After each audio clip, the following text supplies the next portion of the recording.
الحمد لله الذي ذي العزة والعلا والصلاة والسلام على سيد الأنبياء شمس الضحى بدر الدجى نور الهدى منبع الجود والعطاء أما بعد أعوذ بالله من الشيطان الرجيم بسم الله الرحمن الرحيم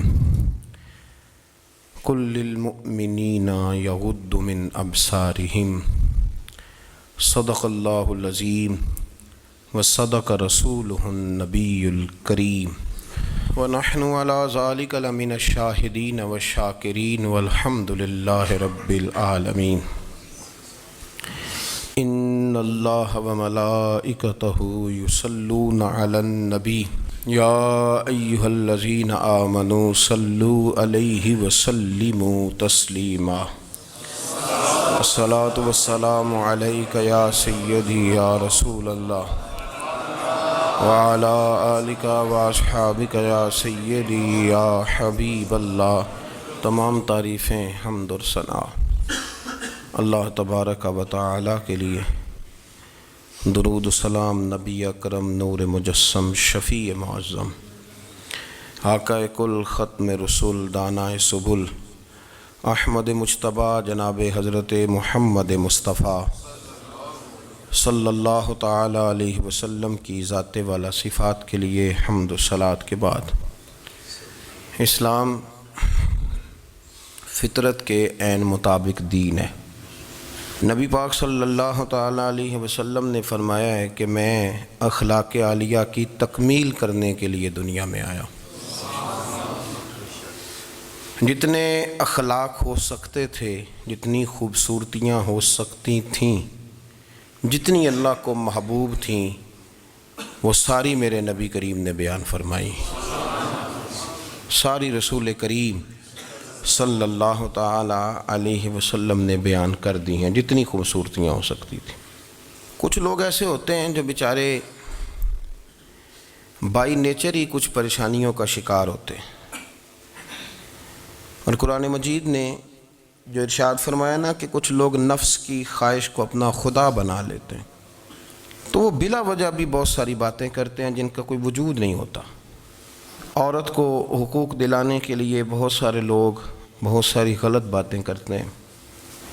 جو لوگ یہاں سے کسی کو لے جاتے تھے نا دبئی دھوکہ دے کے، اور لے جاتے تھے یورپ میں، عرب ممالک میں دھوکہ دے کے لے جاتے تھے، تو وہ بھی کوئی خواب ہی تو دکھاتے تھے کہ اتنے لاکھ تنخواہ ہوگی، اتنا کچھ ہوگا. وہاں جا کے پتہ چلتا تھا کہ جیب سے بھی دینے پڑیں گے کچھ.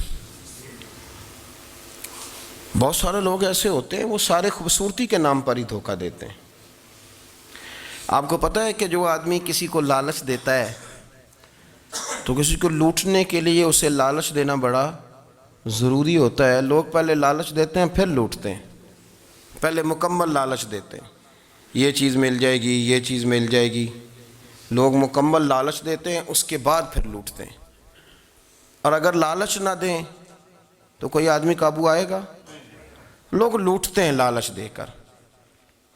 اچھا، اب وہ جو جس کو لالچ دیا جا رہا ہوتا ہے وہ کہہ رہا ہوتا ہے کہ نہیں نہیں تمہیں نہیں پتا، وہ اس وقت ماننے کو تیار نہیں ہوتا. وہ کہتا ہے اتنی خوبصورت باتیں کر رہا ہے، اتنی اچھے پیغام دے رہا ہے، تم میرے دشمن ہو، تم مجھے منع کر رہے ہو.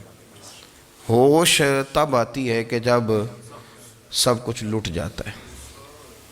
عورت کو ویسے بھی قابو کرنا بڑا آسان ہوتا ہے.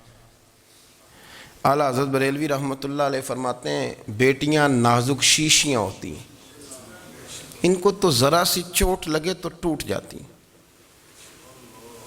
دیکھیں کتنا بڑا جملہ کہا بریلی کے امام. نازک شیشیاں ہیں، ذرا کوئی آدمی گمراہ کرتا ہے، ذرا خراب کرتا ہے. اب دیکھیں نا، یہ جو بچیوں کو بچے مس گائیڈ کرتے ہیں، انہیں بڑے بڑے خواب دکھاتے ہیں، وہ بیچاری ماں باپ کو چھوڑ کے، بہن بھائی کو چھوڑ کے اس کے ساتھ شادی کرتی ہے. پھر جو اس کا بعد میں حشر ہوتا ہے، آپ ادلیاں نو سردار پہن تکے تے شرما والیاں نو جھوٹے ڈولیاں دے. پھر وہ بیچاری ماں باپ رکھتے نہیں، وہ ظلم کرتا ہے تو کتنی بڑی تکلیف میں وہ بچی آ جاتی. نازک شیشی ہوتی ہے نا تو ٹوٹ جاتی. یہی حال اب جدید خواتین اور یہ جو کچھ اینکر پرسن ہیں، یہ اصل میں نا یہ آپ کو سیاست سکھاتے ہیں، لیکن یہ مادر پیدر آزاد لوگ ہیں، بالکل آزاد. یہ تو علماء شور نہ کریں، بات نہ کریں، گفتگو نہ کریں، مشائخ بات نہ کریں، اور یہ جو کچھ سنجیدہ اور دینی طبقہ ہے یہ کچھ شور نہ کرے، یہ تو روڈوں پہ ننگے ہو کے آ جائیں معاذ اللہ. خوفناک نظریہ رکھتے ہیں یہ لوگ. عورت کو کہتے ہیں تیرے حقوق ہم تجھے لے کے دیں گے. مثلاً وہ کون سا حق ہے جو تم نے لے کے دینا ہے؟ میرے نبی کریم صلی اللہ علیہ وسلم اس کو بیٹی بھی بنایا ہے، اس کو بہن بھی بنایا ہے، اس کو ماں بھی بنایا ہے، اسے بیوی کا عالی شان رتبہ بھی عطا فرمایا ہے. اور چونکہ بیٹی کا بھی حق بڑا بیان کیا جاتا ہے، بہن کا بھی، ماں کا بھی. اور بیوی کے معاملے میں لوگ سمجھتے ہیں کہ زیادہ بات نہیں کرنی چاہیے، شاید مسئلہ خراب ہو جائے. حالانکہ نبی پاک صلی اللہ تعالیٰ علیہ وسلم نے بیوی کے بارے میں پتہ کیا فرمایا؟ فرمایا جب تم نکاح کر لیتے ہو تو اپنا ایمان محفوظ کر لیتے ہو. اب میں اس کی شرح نہیں کرتا، اب خود کر لیجئے گا کہ وہ ایک ایسی شخصیت ہوتی ہے کہ جس کی موجودگی میں آپ کا ایمان محفوظ ہے. اب میں نہیں سمجھتا کہ اس سے بڑی بات کوئی اور ہو سکتی ہے، جس کی موجودگی میں آپ کا ایمان. اور بھئی یہ حدیث پاک عرض کر رہا ہوں، نکاح جب کوئی کر لے تو اس نے اپنا ایمان مکمل کر لیا. اس کا معنی یہ ہوا کہ آپ کا ایمان محفوظ ہے اس کی موجودگی میں. تو اس سے زیادہ بھی، یعنی ایمان سب سے قیمتی چیز ہے نا، تو اس کے محفوظ ہونے کی وجہ حضور نے نکاح بیان کر دی. اب میرا خیال ہے بیوی اگر کوئی اس سے بڑا حقوق مانگے گی تو بیوقوفی کرے گی. اتنا بڑا درجہ نبی کریم نے اسے عطا کر دیا، اتنا بڑا مقام دے دیا کہ تو خاوند کے ایمان کے محفوظ ہونے کا ذریعہ بن گئی ہے. عورت کو جو حقوق رسول کریم صلی اللہ تعالیٰ علیہ وسلم نے عطا فرمائے، نبی پاک نے جو حقوق دیے، دیکھیں نا، حضرت عبداللہ ابن عمر رضی اللہ تعالیٰ عنہ کی اہلیہ بیمار تھی تو جلدی سے وہ آئے. تو جب بہت جلدی ہو، سفر بڑا شدید تھا، تو آپ نے جلدی سے نماز ادا کی، جلدی سے چلے. آپ کے خادم کہنے لگے حضور خیریت ہے؟ فرمایا میری بیوی بیمار ہے. تو اس نے عرض کی حضور آپ کی اہلیہ بیمار ہے، تو آپ نے نماز بھی جلدی سے پڑھی، سفر بھی جلدی کیا. تو فرمانے لگے یہ وہ چیزیں ہیں جو ہمیں مدینے والے رسول نے سکھائی. آپ اس کیفیات کو سمجھیں کہ حضور صلی اللہ علیہ وسلم نے درس دیا. اور پھر ایک اور بہت بڑی بات، یہ فضیلت کسی اور کو نہیں دی. جو عورت کو حضور نے فضیلت دی، یہ فضیلت کسی اور کو نہیں دی. کبھی حضور نے فرمایا کہ تمہارا ابا تمہارے ساتھ بہت سخت رویہ کرے تو تم نے اس کو اس سختی پر داد دینی ہے. فرمایا چلو اگر وہ زیادتی بھی کرے تو تم نے اس کے ساتھ سلوک اچھا ہی کرنا ہے. لیکن آپ ایک بات کو سمجھے نا کہ بچے کے بارے میں، بیٹے کے بارے میں، بیٹی کے بارے میں فرمایا 10 سال کے ہو کے نماز نہ پڑھیں تو سختی کرو، تمہارا ڈنڈا بھی لٹکنا چاہیے. بہت ساری جگہوں پہ بہت سارے لوگوں کے لیے سختی کا حکم دیا، لیکن عورت کے لیے حضور نے جو جملے کہے، اصل میں ہم سمجھتے ہیں کہ یہ ایک بات ہے، مشہور ہو گئی ہے روایت حدیث، تو بس اس کے پس منظر پر اور جملوں کے حسن پر شاید معاذ اللہ غور کرنے کی ضرورت نہیں. ذرا اس لفظ کی تاثیر پر غور کریں. حضور نے فرمایا عورت ٹیڑھی پسلی سے پیدا کی گئی ہے، یہ ٹیڑھی ہے، اس کو سیدھا کرنے کی کوشش کرو گے تو ٹوٹ جائے گی. تو حضور پھر ہمارے لیے حکم کیا ہے؟ فرمایا جیسی ہے تم اسی کے ساتھ نبھا کرو. آپ سمجھیں کہ اتنا محفوظ حضور نے درجہ دے دیا بی بی کو، اتنا محفوظ کہ فرمایا غلطی بھی ہو تو میرے غلاموں تم اس کے ساتھ نبھا کرو، گزارا کر لو. کو کیا اور حق چاہیے عورت کو، جس کو اس کی غلطیوں سمیت نبی پاک نے قبول کرنے کا حکم دے دی کہ اس کی کمزوریوں سمیت قبول کر لو. اب اس کو اور کیا، کوئی کمزوریوں سمیت قبول کرتا ہے؟ کبھی آپ دکان پہ بیٹھے ہو تو آپ کہیں بھی اس میں یہ بھی غلطی، میرے مال میں یہ بھی کمزوری ہے، یہ بھی کمزوری ہے، یہ بھی کمزوری ہے، تو کر لے قبول. کرتا ہے کوئی؟ کوئی شخص ایسا ہو جو کسی چیز کی کمزوریاں بیان کر کے کہ اسے قبول کرو؟ پر رسول کریم صلی اللہ تعالیٰ علیہ وسلم نے نا ہمیں سبق دیا، حضور نے ہمیں درس دیا، نبی پاک نے ہمیں پیغام دیا. فرمایا یہ ٹیڑھی ہے، سیدھی کرنے کی کوشش کرو گے تو بیچاری ٹوٹ جائے گی، تو اس کے ساتھ نبھا کر جاؤ. آپ میری بات کو سمجھیے گا. چلیں میں اس پر ایک اور بخاری مسلم کی حدیث پڑھتا ہوں. حضرت سلمان فارسی رضی اللہ تعالیٰ عنہ اور حضرت ابو دردہ کے درمیان بھائی چارہ تھا. مکے سے مدینے جب لوگ آئے تو حضور نے بھائی بھائی بنایا تھا. ان کے درمیان بھائی چارہ تھا تو ابھی پردے کی آیات نازل نہیں ہوئی تھیں تو لوگ ایک دوسرے کی طرف جاتے تھے. حضرت سلمان فارسی رضی اللہ تعالیٰ عنہ حضرت ابو دردہ رضی اللہ تعالیٰ عنہ کے گھر میں تشریف لے گئے تو دیکھا کہ ان کی بیوی بڑی غمگین بیٹھی ہیں. تو ہم نے فرمایا بہن کیا ہوا؟ تو کہنے لگی تمہارے بھائی کو دلچسپی کوئی نہیں رہی، ہر روز روزہ رکھ لیتا ہے اور ساری ساری رات نفل پڑھتا ہے. حضرت سلمان فارسی کہنے لگے ٹھیک ہے کر لیتے ہیں بندوبست. نماز دین ہے کہ نہیں؟ دین ہے نا یہ چیزیں. لیکن حضرت سلمان فارسی جناب ابو دردہ سے کہنے لگے آج میں نے تیرے گھر میں رہنا رات کو، کیونکہ وہ تو ساری رات نماز پڑھتے تھے، نفل پڑھتے تھے. انہوں نے کہا ٹھیک ہے. ایک بستر لا کے بچھا دیا حضرت سلمان فارسی کے لیے. سلمان فارسی فرمانے لگے دوسرا بھی لا. کہا وہ کیا کرنا ہے؟ فرمانے لگے تو نے بھی سونا ہے، میں نے بھی سونا ہے، تو نے بھی سونا ہے. عشاء پڑھیں گے اور پھر دونوں سوئیں گے. کہا میں نے تو نماز پڑھنی ہے. فرمایا تہجد کے وقت اٹھ کے پڑھیں گے، اللہ کے رسول بھی رات آخری حصے میں جا کے نماز پڑھتے ہیں. ادھر ساتھ سلا لیا. وہ تھوڑی کو دیر سوئے، اب عادت تھی ساری رات اٹھنے کی، ذرا اٹھنے لگے بستر سے تو حضرت سلمان فارسی فرمایا چپ کر کے سو جا، وہ بڑی رات پڑی ہوئی، چپ کر کے سو جا. وہ لیٹ گئے، پھر اٹھنے لگے تو فرمایا سو جا چپ کر کے، بڑا ٹائم ہے. سحری کے وقت اٹھے، نفل پڑھے. ان کا ارادہ تھا روزہ رکھنے کا تو فرمانے لگے کل رکھا تھا نا نفلی روزہ؟ جی رکھا تھا. پرسوں بھی رکھا تھا، ترسوں بھی رکھا تھا. فرمایا آج نہیں رکھنا، آج میں تیرا مہمان ہوں، سارا دن کٹھے مل کے روٹیاں کھائیں گے، آج نہیں روزہ رکھنا. سلا دیا. اب حضرت ابو دردہ رضی اللہ تعالیٰ عنہ کہہ تو کچھ نہ سکے، پر کہنے لگے سلمان تم پتہ تم کیا کر رہے ہو؟ نہ تم نے مجھے رات اٹھ کے زیادہ نفل پڑھنے دیے، سویرے روزہ نہیں رکھنے دیا. تو حضرت سلمان فارسی کہنے لگے کوئی لمبی بات تو نہیں نا، چلتے ہیں نا ابھی فجر میں مسجد نبی میں تو نبی پاک کو بتاتے ہیں. سرکار دو عالم علیہ السلام کی خدمت میں تو اپنی بات کرنا، میں اپنی کروں گا. حضور نتیجے کا اعلان فرما دیں گے، بات طے ہو جائے گی. حاضر خدمت ہوئے، عرض کی یا رسول اللہ صلی اللہ تعالیٰ علیہ وسلم یہ ساری رات نفل پڑھتے ہیں، ہر روز روزہ رکھتے ہیں، ان کی اہلیہ غمگین بیٹھی ہیں، حکم فرمائیں. تو نبی پاک صلی اللہ علیہ وسلم نے فرمایا پھر ہوا کیا؟ یا رسول اللہ میں نے رات سلایا ہے، سحری میں اٹھایا ہے، سویرے روزہ نہیں رکھنے دیا.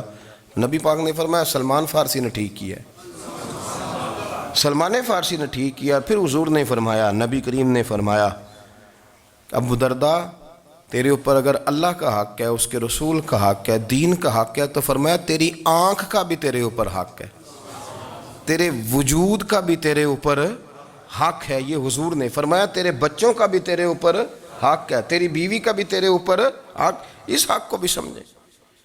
حقوق اللہ بھی ہیں، پر تیری آنکھ کا بھی تیرے اوپر. کیا مانا کہ تیری آنکھ سونا چاہتی ہے تو اسے سلا بھی، تیرے وجود کا بھی تیرے اوپر حق ہے. تو تیرا وجود آرام کرنا چاہتا ہے تو اسے آرام بھی کرا. اور پھر وہاں نبی پاک صلی اللہ علیہ وسلم نے فرمایا میں تم سب، سننا یہ لفظ حدیث کے، حضور نے اسی موقع پر فرمایا میں تم سب سے زیادہ اپنے رب کو جانتا ہوں اور میں تم سب سے بڑھ کر اپنے رب سے ڈرتا ہوں. حضور فرمانے لگے میں روزہ بھی رکھتا ہوں، افطار بھی کرتا ہوں، یعنی کبھی رکھتا ہوں اور کبھی نہیں رکھتا. فرمایا میں نفل بھی پڑھتا ہوں اور اپنی بیویوں کو وقت بھی دیتا ہوں. سرکار مسجد میں بھی آتے تھے، نواسوں کے ساتھ کھیلا بھی کرتے، ان کے ساتھ پیار بھی کرتے. تو اتنے بڑے حقوق حضور نے بیان فرمائے عورتوں کے کہ تمہاری بیوی کا بھی تمہارے اوپر. لو ایک حدیث بخاری کی اور یہاں بیان کر دیتا ہوں. ایک شخص نے آ کے عرض کی یا رسول اللہ صلی اللہ تعالیٰ علیہ وسلم جہاد کے لیے تیاری ہو گئی ہے، صفیں بن رہی ہیں، مجاہدین کی تیاری ہے، تو میرا بھی نام لکھ دیا گیا ہے مجاہدوں کی لسٹ میں، لیکن یا رسول اللہ صلی اللہ تعالیٰ علیہ وسلم میری بیوی نے حج کی تیاری کر لی ہے اور میرے دوستوں نے، صحابہ نے میرا نام مجاہدین کی لسٹ میں لکھ دیا، تو میرے لیے کیا حکم ہے؟ یہ بخاری مسلم ہے. تو نبی پاک صلی اللہ تعالیٰ علیہ وسلم نے فرمایا جہاد پہ کوئی اور چلا جائے گا تو بیوی کے ساتھ حج کرنے جا، اسے محرم کی ضرورت ہے، وہ تیرے بغیر کیسے جائے گی؟ مجاہدین کو تو اور مجاہد مل جائے گا، پر تو اپنی بیوی کے ساتھ جانا. نبی پاک صلی اللہ علیہ وسلم نے مرد کو محافظ بنایا ہے، عورت کو مرد کا قیدی نہیں بنایا، بلکہ عورت کو حفاظت عطا کی اور مرد کو اس کا محافظ بنایا. اب بچیاں آزاد ہونا چاہتی ہیں، اور آزادی بھی وہ والی کہ جو بنیادی طور پر آزادی نہیں، فحاشی ہے. میں نے بہت پہلے کہا ہے کہ اسلام بیٹیوں کو قیمتی سمجھتا ہے، جس بندے کے پاس 20 تولے سونا ہو وہ چوک میں لے کے نہیں آتا، وہ قیمتی چیز ہے، اس نے چھپا کے رکھی ہوتی ہے۔ تو جو نبی پاک صلی اللہ علیہ وسلم کا کلمہ پڑھنے والے بیویاں، اسلام انہیں قیمتی سمجھتا ہے، کہتا ہے کہ تم قیمتی ہو لہذا گھر کے اندر رہو، تم باہر نہ آؤ۔ لیکن عورتیں ہیں کہ ان کو بلا وجہ لوگ خراب کر دیتے ہیں اور بلا وجہ وہ اس مغالطے کا شکار ہو جاتی ہیں۔ اب آگے بڑھتے ہیں۔ قرآن مجید نے سورہ نور کی آیت نمبر 30 میں کہا کہ کل للمؤمنین یغضوا من ابصارہم، فرمایا کہ اے محبوب علیہ السلام مومن مردوں سے کہہ دو کہ اپنی نظریں جھکا کے رکھیں، اپنی نظریں۔ اور اگلی آیت میں فرمایا وَقُلْ لِلْمُؤْمِنَاتِ يَغْضُضْنَ مِنْ أَبْصَارِهِنَّ، فرمایا کہ اے محبوب مومن عورتوں سے بھی کہہ دو کہ اپنی نظریں جھکا۔ مرد بھی اپنی نظر جھکا کے رکھے گا عورت کی طرف، لیکن یہ ساری پابندی صرف مرد پر نہیں، عورت بھی غیر محرم کا چہرہ نہیں دیکھے گی، اس پر بھی اسی طرح نظر جھکانے کا حکم ہے، جس طرح کہ وہ ہر دکاندار کو بھائی جان کہہ کے گفتگو کرنے کی اس کو بھی اجازت نہیں ہے کہ وہ سمجھے کہ پابندی تو مرد نے کرنی تھی، میں نے تھوڑی کرنی تھی۔ وہ جس کے پاس جائے، جہاں بھی جائے، ڈاکٹر کے پاس جائے، باہر جائے، تو وہ جس طرح مرضی اس کا دل چاہے وہ بات چیت کرے، اس کی عورت کو بھی اجازت اسلام نہیں دیتا۔ بنیادی طور پہ اسلام شرم و حیا کا دین ہے، حیا کی بات کرتا ہے۔ حیا کی جب ہم تعریف کرتے ہیں تو حیا کی تعریف یہ ہے کہ کوئی کبھی چیز دیکھ کے نا تو آپ کی طبیعت میں کراہت محسوس ہو، آپ کوئی غلط جملہ منہ سے نکالتے ہوئے ذرا جھجکیں، آپ کوئی غلط بات کرتے ہوئے تھوڑا بوجھ محسوس کریں۔ ہمارے ہاں تیزی سے فروغ پایا ہے بے حیائی نے، سنگیوں کی محفلیں، یاروں کی محفلیں، اس میں غلیظ گفتگو ہوتی ہے الا ماشاء اللہ۔ جن دوستوں کو بڑی پاک صاف گفتگو کرنی چاہیے، دوستی کا رشتہ بڑا مقدس رشتہ ہے، جو یہاں ایک دوسرے سے پیار کریں گے جنت میں بھی اکٹھے داخل کیے جائیں گے۔ شرط یہ ہے کہ پیار اللہ رسول کی رضا کے لیے ہو، لیکن اس کے اندر اگر آپ کی گفتگو کچی ہو، کمزور ہو، فحاشی والی ہو، عریانی والی ہو، وہ ہمارے ہاں تو اب اس کو لوگ فیشن سمجھتے ہیں، اس کو مردانگی کی علامت سمجھتے ہیں کہ وہ جی ساری باتیں جی وہاں ہو گئیں، اور جس کا جو جی چاہا اس نے کہا۔ آپ جب حیا کے دائرے میں ہوتے ہیں تو آپ خود بھی سکون محسوس کرتے ہیں۔ دیکھیں نا، آپ کو نیند سکون سے کہاں آتی ہے؟ جہاں کمرہ بند ہو، چاروں جانب دیوار ہے، اوپر چھت ہے، خالی دروازہ بھی کھلا ہوا ہو نا، تو جب بندہ سکون لینا چاہتا ہے تو کہتا ہے یار ذرا دروازہ ذرا بند کر دو۔ وہ اچھی طرح اپنے آپ کو چھپا لیتا ہے نا حیا کے پردے میں، تو اللہ اسے سکون عطا کرتا ہے۔ اور جو اس سے بھی زیادہ ٹھنڈی نیند میں جانا چاہتا ہے وہ کہتا ہے لائٹ بھی بند کر دو۔ اب وہ مکمل طور پہ سمجھتا ہے کہ میں چاروں جانب سے چھپ گیا ہوں، اگر میں کھل کے بھی سو جاؤں گا تو میرا چونکہ پردہ قائم ہے تو مجھے کوئی دشواری نہیں ہوگی۔ آپ جب چھپ جاتے ہیں، جب آپ حیا کے اندر سمٹ جاتے ہیں، جب آپ چادر کے اندر آ جاتے ہیں تو آپ بہت ساری جگہوں پہ آسانی محسوس کرتے ہیں۔ تو حیا تو آپ کو سکون دیتی ہے، حیا تو دل کو راحت دیتی ہے۔ میں بڑی ذمہ داری سے بات عرض کرتا ہوں، قرآن مجید نے نا ایک مقام پہ مذاق کو، ایک مزاح ہوتا ہے خوش طبی، وہ نہیں، مذاق اڑانا، قرآن پاک نے نا مذاق کو ایک جگہ پہ جاہلوں کا طریقہ بھی قرار دیا ہے۔ بنی اسرائیل کے لوگوں سے حضرت موسیٰ نے کہا کہ گائے ذبح کرو اور ایک ٹکڑا مقتول کو مارو، زندہ ہو کے خود بتا دے گا مجھے کس بندے نے قتل کیا۔ تو کہنے لگے آپ ہمارے ساتھ مذاق کر رہے ہیں۔ تو قرآن مجید کہتا ہے کہ حضرت سیدنا موسیٰ علیہ السلام فرمانے لگے اعوذ باللہ ان اکون من الجاہلین، فرمانے لگے میں اللہ کی پناہ مانگتا ہوں کہ میں جاہلوں میں سے ہو جاؤں۔ یہ مذاق کرنا تو جاہلوں کا طریقہ ہے۔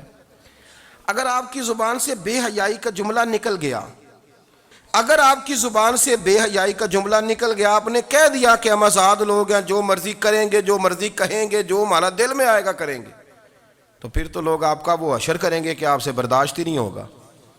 جس کا لوگ مذاق بنا لیتے ہیں اور جو مذاق بن جاتا ہے پھر اسے کچھ جینے دیتا ہے۔ آپ حیا کی چادر میں چھپیں گے تو بچیں گے، اگر آپ نے اپنا مذاق بنوا لیا یہ کہہ کے کہ میں نے مرضی کرنی ہے، پھر یاد رکھنا چھپنے کو جگہ نہیں ملے گی، پھر تکلیف میں آ جائیں گے، پھر بہت بڑی اذیت کا شکار ہو جائیں۔ شرم و حیا، عرب کے اندر جو کنواری لڑکیاں تھیں ان میں بڑی حیا ہوتی تھی، الحمدللہ میں بڑے فخر سے کہتا ہوں کہ میرے پنجاب کی، میرے پاکستان کی بیٹیاں بھی 20 دفعہ ان کا ابا کہے تیری شادی کرنی ہے تو وہ آنکھ نہیں اٹھا پاتی آج بھی۔ یہ تو وہ چند لوگ ہیں جو کہتے ہیں ہم ہائی کلاس ہو گئے، ہمیں نہیں پتا کہ وہ روشن خیال ہو گئے ہیں کہ روغن خیال ہو گئے، پتہ نہیں کدھر چلے گئے۔ ورنہ ہماری بیٹیاں آج بھی جب ان سے ان کا باپ، ان کی ماں بات کرتی ہے تیری شادی کی، تو وہ تو شرم کے ساتھ پچھلے سے پچھلے کمرے میں چھپتی ہیں۔ یہ اللہ نے فضل کیا ہوا ہے اس ملت پر۔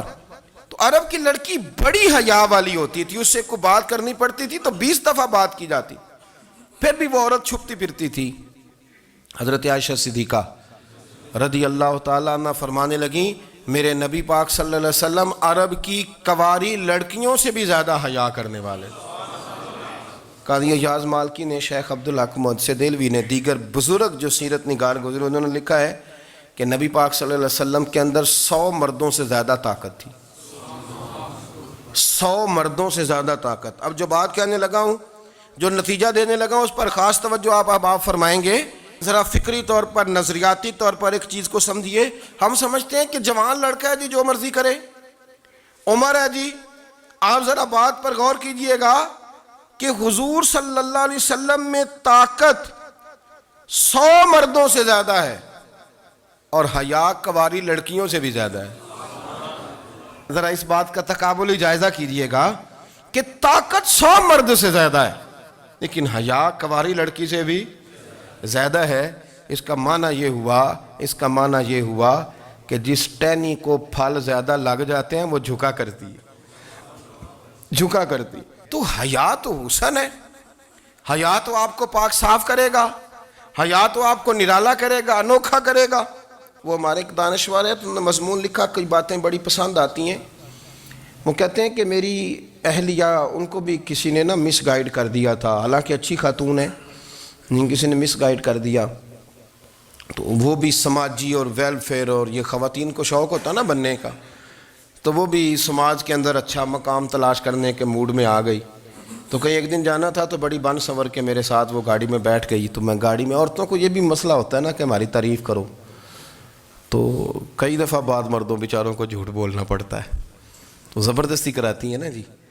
تو اس میں گنجائش بھی دی ہے شریعت نے گنجائش دی ہے کہ کبھی بیوی کو راضی کرنے کے لیے خلاف واقعہ بات کرنی پڑے تو کر لینی چاہیے، تو وہ کراتی بھی ہیں۔ 3 موقع پر خلاف واقعہ بات کرنے کی اجازت ہے، واقعے کے خلاف بھی آپ بات کر سکتے ہیں۔ جنگ کے موقع پر 2 لوگوں کو صلح کرانے کے لیے اور بیوی کو راضی کرنے کے لیے کر لیں کوئی ایسی بات، بے شک اپنی طبیعت پہ جبر کر کے کر لیں، گنجائش ہے، اجازت ہے۔ تو وہ کہتے ہیں جب وہ گاڑی میں میرے ساتھ بیٹھی بن سنور کے، تو وہ تقاضا کرنے لگی کہ میں نے بڑے اچھے کپڑے پہنے ہیں پر آپ نے توجہ نہیں کرائی۔ تو وہ سیاںا بندہ تھا، وہ چاہ رہا تھا کہ میری خاتون سمجھ جائیں۔ وہ کہتے ہیں مجھے پتہ تھا کہ بیچاری مس گائیڈ ہو گئی ہے، دل کی بڑی اچھی ہے، سیاਣੀ ہے، لیکن اس کو کچھ خواتین نے، کچھ لوگوں نے مل کے اس کو ذہن غلط کر دیا ہے کہ سماج میں نکلو، باہر جاؤ، کام کرو، فلاں کرو، اپنی مرضی سے جیو۔ تو میرے ساتھ گاڑی میں بیٹھی کہیں جانے کے لیے، تو مجھ سے کہنے لگی کہ آپ نے میری طرف توجہ ہی نہیں کی، آپ نے کوئی ذکر ہی نہیں کیا کہ میں کیسی لگ رہی ہوں۔ تو وہ کہتے ہیں میں نے اسے کہا کہ اگر تو ناراض نہ ہو تو پھر میں صحیح والی تعریف کر دوں۔ تو اس نے کہا کہ آپ کر دیں۔ تو کہتے ہیں میں نے درد سے اور خلوص سے اپنی بیوی سے کہا، خلوص کے ساتھ میں نے کہا میں تو روز گھر ہوتا ہوں، روز شام کو گھر ہوتا ہوں، اگر تو میرے لیے تیار ہوتی تو میں تیری تعریف کرتا، لیکن آج تو باہر جانے کے لیے تیار ہوئی، تو پھر ان سے تعریف کی امید رکھ جن کے لیے تو نے تیاری کی ہے۔ میرے لیے تیاری کرتی تو میں تو ہر شام تیرے پاس ہوتا ہوں۔ کہتے ہیں وہ میرے لفظوں میں درد تھا تو وہ بھی رو پڑی، اور کہنے لگی آپ گاڑی روک دیں، مجھے باہر جا کے کسی کو راضی نہیں کرنا، میں نے اسے راضی کرنا ہے جس کو رب کریم نے میرا شوہر بنایا ہے اور میرے لیے منتخب کیا ہے، میرے ماں باپ کو۔ میں واپس لوٹتی ہوں۔ یہ ایک پہلو ہے سلگتا ہوا، اس کو سمجھا جائے۔ رسول کریم صلی اللہ علیہ وسلم عرب کی کواری لڑکیوں سے زیادہ حیا والے تھے، کواری لڑکیوں سے زیادہ حضور حیا فرمایا کرتے تھے۔ جب خانہ کعبہ کی مکہ شریف میں تعمیر ہو رہی تھی نا، اہل عرب اس کو تعمیر کر رہے تھے، تو نبی پاک صلی اللہ علیہ وسلم اپنے چچا حضرت عباس کے ساتھ خانہ کعبہ کی تعریف میں مصروف تھے۔ تو عرب کے لوگ چونکہ لمبا کرتا پہنتے تھے پیروں تک، تو نیچے اگر کسی وقت کوئی چیز نہیں بھی ہوتی تھی تو کسی کو وہ نظر نہیں آتی تھی، چونکہ پردہ رہتا تھا، ایک لمبا کرتا پہنا ہوا ہوتا تھا۔ تو جب بچے، سرکار کی عمر مبارک بھی ابھی تھوڑی تھی، تو اس طرح بچے جب نکلتے تو وہ کئی دفعہ اپنی تہمت اتار دیتے نیچے سے، اور کوئی مزدوری کرنے لگتے تو 3-4 طے کر کے نا تہمت کی کندھے پہ رکھ لیتے، جس طرح کبھی دیہاتوں میں لوگ کپڑا سر پہ رکھتے تھے کہ اوپر اگر کوئی وزنی چیز رکھیں گے تو وہ تکلیف نہیں دے گی۔ نبی پاک صلی اللہ علیہ وسلم بھی سب لوگوں کے ساتھ خانہ کعبہ کی تعمیر میں شامل تھے۔ تو حضرت عباس رضی اللہ تعالیٰ عنہ نے کہا حضور سے، ابھی اعلان نبوت بھی نہیں فرمایا تھا، بھتیجے آپ بھی تہمت اتاریے، یہ صحیح مسلم میں حدیث موجود ہے، اور اس کو کندھے پہ رکھ لیجیے، آپ اینٹیں اٹھا کے لا رہے ہیں تو ذرا آپ کو تکلیف نہیں ہوگی۔ تو سرکار دو عالم صلی اللہ علیہ وسلم سے یہ بات کہی، اور پھر جلدی سے حضور کی تہمت کو نکال کے نا، حالانکہ لمبا کرتا پہنا ہوا ہے، تو وہ جیسے ہی ان کے کندھے پہ رکھا اینٹیں رکھنے کے لیے، تو سرکار تو زمین پہ گر گئے، بے ہوش ہو گئے، آنکھیں آسمان کی طرف، اور پھر حضور پکار رہے ہیں آزاری آزاری آزاری، میرا تہمت دے دو، میرا تہمت دے دو۔ کبھی کوئی شخص اس وجہ سے بھی بے ہوش ہوا ہے کہ میرے وجود سے کپڑا اتر گیا ہے؟ حالانکہ سرکار پر وہ بے ہوشی بھی نبی پاک کا وہ جو غلبہ ہے نا شرم و حیا کا، اس کی وجہ سے ہوئی، ورنہ تو حضور فرماتے ہیں کہ میری آنکھیں سو جاتی ہیں، دل تو میرا اس عالم میں بھی جاگتا رہتا ہے۔ تو سرکار زمین پہ تشریف لے آئے، آنکھیں میرا تہمت دے دو، میرا تہمت دے دو، تو جلدی سے انہوں نے تہمت دیا تو حضور نے باندھ لیا۔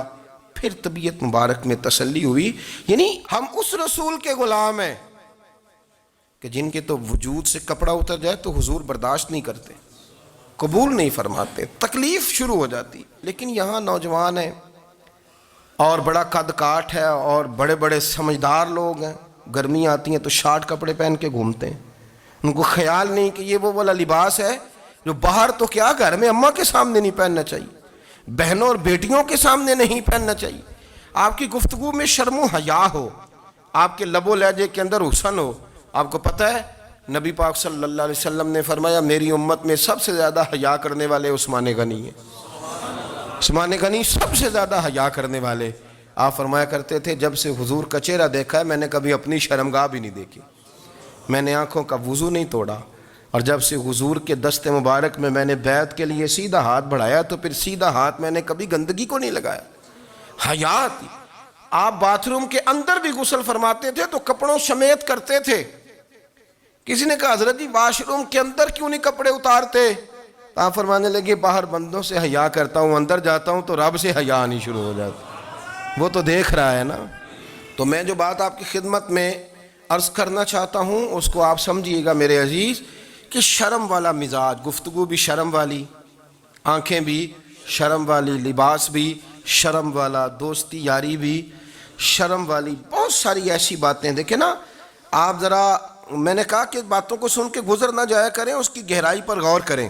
حضور علم کا سمندر ہے، سرکار سے زیادہ علم دنیا میں کسی کے پاس موجود نہیں ہے، اور صحابہ کو موقع ملا ہوا ہے اس سمندر سے فیض لینے کا، لیکن ان کی حالت یہ ہے کہ حضرت علی المرتضیٰ فرماتے ہیں 14 دن گزر جاتے، حضور سے کوئی سوال پوچھنا ہوتا تھا پر میں شرم کے مارے نہیں پوچھ پاتا تھا۔ 14 دن بخاری شریف میں موجود ہے۔ ایک دن نبی پاک صلی اللہ علیہ وسلم نے پوچھا صحابہ سے کہ وہ کون سا درخت ہے جس کے پتے نہیں گرتے، اور وہ درخت اس طرح ہے جس طرح مومن ہوتا ہے، وہ درخت میرے مومن کی طرح بتاؤ۔ حضرت عبداللہ ابن عمر فرماتے مجھے پتا تھا کہ وہ کھجور کا درخت ہے، لیکن چونکہ ابو بکر صدیق بھی بیٹھے ہیں، عمر فاروق بھی بیٹھے ہیں، مولا علی بھی بیٹھے ہیں، عثمان غنی بھی بیٹھے ہیں، اتنے جید لوگ بیٹھے ہیں، تو مجھے حیا آتی تھی کہ میں کیوں جواب دوں۔ کہتے سرکار نے کئی دفعہ پوچھا، لوگوں نے کئی اور درخت بتائے، پر فرمایا تمہارا جواب درست نہیں ہے۔ آپ حیا کے اس پہلو پر غور کریں کہ سوال کا جواب آتا ہے، سوال کا جواب، یعنی مجھے سوال کا جواب آتا اور پھر میں دوں نہ، مجھے بدعزمی نہ ہو جائے گی؟ یہ کیسے ممکن ہے کہ میری رات گزر جائے، مجھے پتا بھی تھا اور میں نے بتایا نہیں؟ بہت سارے لوگ آ کے بہت ساری باتیں بتاتے ہیں، بہت ساری باتیں وہ سمجھاتے ہیں، تو ہم غور سے ان کا چہرہ دیکھنے لگ جاتے ہیں، کہتے ہیں یار اس کا تو دعویٰ تھا کہ میں سمجھنے آتا ہوں، تو یہ تو ہمیں سمجھا رہا ہے، چلو الحمدللہ ہم سمجھنے کو تیار ہیں۔ لیکن میرے عزیز پتہ بھی ہے جواب کا، علم بھی ہے، لیکن فرماتے ہیں میری حیا نے مجھے اجازت نہ دی کہ میں جواب دوں۔ آپ فرماتے ہیں پھر حضور سے صحابہ نے عرض کی کہ یا رسول اللہ آپ ہی بتا دیں وہ درخت کون سا ہے، تو حضور نے فرمایا بھئی وہ کھجور کا درخت ہے۔ تو آپ فرماتے ہیں میں دل ہی دل میں کہہ رہا تھا کہ الحمدللہ میرا جواب درست ہے، حالانکہ میں نے جواب دیا ہی نہیں۔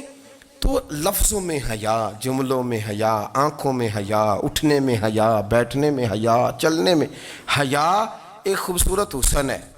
اور نبی پاک صلی اللہ علیہ وسلم نے فرمایا جب تو بے حیا ہو جائے نا پھر تو آزاد ہے، پھر تو جو مرضی کا، پھر تو جو۔ اس لیے بزرگ جب کسی کو بے حیا کہتے تھے نا، اللہ اکبر، اور جب کسی کو کہتے تھے نا یہ بے حیا ہے تو لوگ سمجھتے تھے کہ کوئی ہلکی سی بات کر دی ہے، لیکن ان کا معنی یہ ہوتا تھا کہ بس بھائی اب اس کے ساتھ کوئی کلام کرنے کی ضرورت ہے، اس کو اب اصلاح کی ضرورت نہیں، یہ بے حیا ہے۔ کیا معنی؟ کہ اب یہ جو اس کے دل میں آئے گا وہ کرے گا، جو اس کی طبیعت چاہے گی وہ کرے گا، اب یہ کسی پہلو بھی قابو آنے کو تیار بے حیا ہو گیا۔ بے حیائی بہت بڑا عیب ہے۔ اور جو لوگ کہتے ہیں کہ ہمیں بالکل آزادی ہونی چاہیے، ہمارا اپنا جسم ہے تو ہماری اپنی مرضی چلے گی۔ ایک وزیر صاحب ہیں، پتہ نہیں میں ان کو جانتا تو نہیں، انہوں نے سینٹ میں تقریر کی ہے، میں نے ان کی بات سنی ہے۔ اس نے کہا نہیں نہیں بھائی جسم رب کا ہے تو مرضی بھی تو رب کریم کی چلے گی، اور مرضی بھی اللہ کی۔ یہ مجھے تھوڑا سا مسئلہ ہے جسم پر، کبھی کبھی مجھے کثرت سفر سے الرجی ہو جاتی ہے۔ میرے ساتھ لوگ نا دل سے پیار کرتے ہیں، شاید ہی کوئی اچھا ڈاکٹر ہو جس تک میرے سنگی مجھے لے کے نہ گئے ہوں، پر جسم اللہ کا ہے نا، مرضی بھی جب وہ چاہے گا صحت دے گا۔ کیوں کچے کاموں میں لوگ پڑ گئے، کیوں غلط لوگ سوچ میں پڑ جاتے ہیں؟ یہ اسی کا ہے، اور جب وہ چاہے گا، آپ اس بات کو اچھے طریقے سے سمجھ لیں کہ جو اپنی مرضی چوکوں چوراہوں میں کر رہے ہوتے ہیں نا، جو مرضی گاندمند، وہ جانور ہوتے ہیں، وہ جانور ہوتے ہیں جو نہ چونک دیکھتے ہیں نہ گلی دیکھتے ہیں، نہ انہیں پتہ ہوتا ہے کہ جگہ کون سی ہے۔ وہ انسان، میں نے کہہ دیا جو میں نے کہنا تھا، میں نے کہہ دیا، وہ جانور ہوتے ہیں۔ اور جو کچھ انسان ہوتے ہیں نا، ان کے اندر کچھ نہ کچھ پھر شرم حیا بھی ہوتی ہے۔ وہ چوکوں چوراہوں میں وہ حرکتیں اور وہ کام نہیں کرتے جو جانور کرتے ہیں۔ ان کے لیے بڑے پردے ہوتے ہیں، ان کے لیے بڑی باتیں ہوتی ہے، ان کے لیے بڑا کچھ ہوتا ہے۔ جو بالکل آزاد ہو جائے، کوئی پتہ نہ ہو کس وقت کیا کہنا ہے کیا کرنا ہے، تو پھر وہ دائرہ انسانیت سے خارج ہو جاتا ہے۔ ہم آپ کو کیا دعوت دیں؟ آپ تو وہ باتیں کر رہے ہیں جو اسلام کا انسانیت کے حق میں بھی ٹھیک نہیں، آپ تو وہ والی باتیں کر رہے ہیں جن کا انسانیت بھی تقاضا نہیں کرتی کہ یہ باتیں ہونی چاہیے۔ لیکن ایک بات، میں تو جذباتی نہیں ہوتا، میں بڑے غور سے چیزوں کو دیکھتا ہوں، سنتا ہوں، اور نہ میں ان موسمی مینڈکوں کی۔ وہ مجھے عاتق صاحب کہنے لگے جی بڑے بڑے مولوی ایک بندے کے ساتھ بیٹھے ہوئے ہوتے تھے اور وہ روزے میں بڑے بڑے درس دیتا تھا تو وہ بھی فلانی حرکتیں کر رہا ہے۔ تو میں نے کہا ہم نے تو پرانا کہا تھا کہ موسمی مینڈک ہے، تو پرانے کہہ رہے ہیں کہ اداکار ہے، تو وہ جہاں کاسٹ کریں گے وہاں وہ اداکاری کرے گا۔ آپ کسی مذہبی جگہ کر لیں تو وہاں کر لے گا، کہیں اور جگہ کریں گے تو ہم تو پرانا کہہ رہے ہیں۔ تو کسی کو کبھی سمجھ آتی ہے تو کسی کو کبھی اور جگہ جا کے سمجھ آتی ہے۔ ہم ان لوگوں سے پریشان نہیں ہوتے، کیوں؟ سن لیں، کوئی مایوسی نہیں، ان کے اندر جتنا زور ہے وہ لگائیں۔ یہ ملک بنا ہے رسول اللہ کے نام پہ، یہ اللہ نے تحفہ دیا ہے امت مسلمہ کو، یہ نبی پاک کے نام پہ بنا ہے، تو یہاں جھنڈا بھی وہی والا بلند ہونا ہے جو مدینے والے رسول کا جھنڈا ہے، اور یہاں وہی کام چلے گا جو نبی پاک نے بیان فرمایا۔